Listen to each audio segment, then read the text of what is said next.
வீட்டு முன் எப்படி கோலம் போட்டால் கடன் சேராமல் பணம் செழிக்கும் என இந்த பதிவில் காண்போம். வீட்டின் முன் கோலம் போடுவது மகாலட்சுமிக்கு மிகவும் விருப்பமானது. கோலமிடாத வீட்டிற்கு மகாலட்சுமி வரமாட்டார் என்பது ஐதீகம். நாள்தோறும் அதிகாலையில் பிரம்ம முகூர்த்தத்தில் மகாலட்சுமி தெருக்களில் உலா வருவதாக நம்பப்படுகிறது.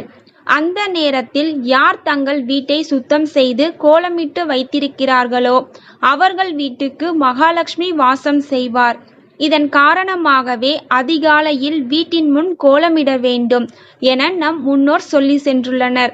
ஆனால் இப்பொழுது காலம் மாறிவிட்டது. முறையாக நேரம் எடுத்து கோலமிடாமல் கடமைக்கு மக்கள் கோலமிட தொடங்கிவிட்டனர். ஆனால் இது தவறான அணுகுமுறை. கோலமிடுவது கூட சாஸ்திரம்தான். சில கோலங்களால் உங்கள் வாழ்க்கையே அலங்கோலமாகிவிடும். வீட்டில் கடன் சுமை அதிகமாகிவிடும்.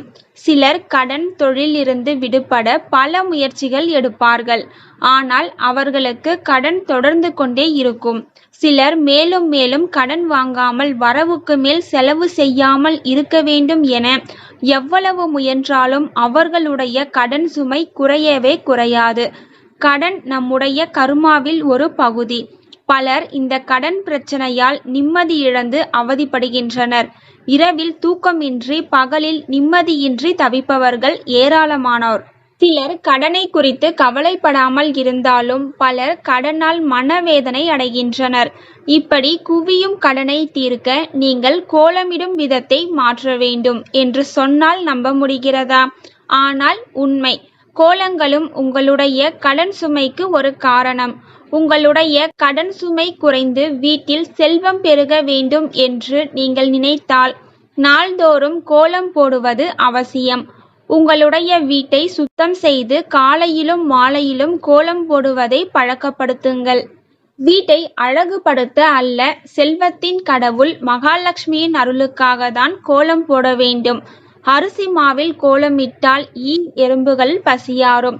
இந்த முறையில் பச்சரிசி மாவில் கோலம் போடுங்கள்.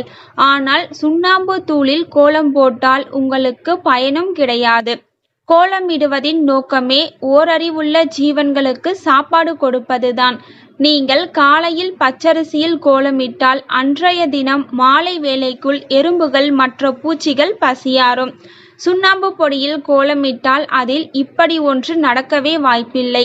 மகாலட்சுமியும் உங்கள் வீட்டுக்கு வரப்போவதில்லை. பிறகு எப்படி கடன் தீரும்? சிலர் பச்சரிசி மாவில் கோலமிடுவது தங்களுக்கு வசப்படவில்லை என்பார்கள். அவர்கள் அரிசியை அரைக்கும் பொழுதே கோலமாவு பதத்தில் அரைக்க வேண்டும். சற்று கொரகொரப்பாக அரைப்பது கோலமிட வசதியாக இருக்கும்.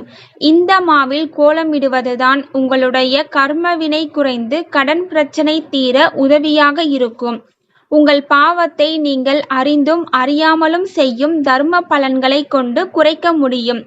பச்சரிசி மாவில் கோலமிடுவது உங்களுக்கு தெரியாமலேயே பல ஜீவராசிகளுக்கு உணவாகிறது. இதன் பலனாக உங்களுடைய கடன் சுமை குறையும். காலை மாலை ஆகிய இரு வேளைகளிலும் கோலமிட்டால் பூரணமாக கிடைக்கும். அறிவியல் ரீதியாக கூட நீங்கள் பிரம்ம முகூர்த்த நேரத்தில் எழுந்து கோலமிட்டால் உடல் உள்ளம் ஆரோக்கியம் பெறும். தேங்க்யூ ஃபார் வாட்சிங்.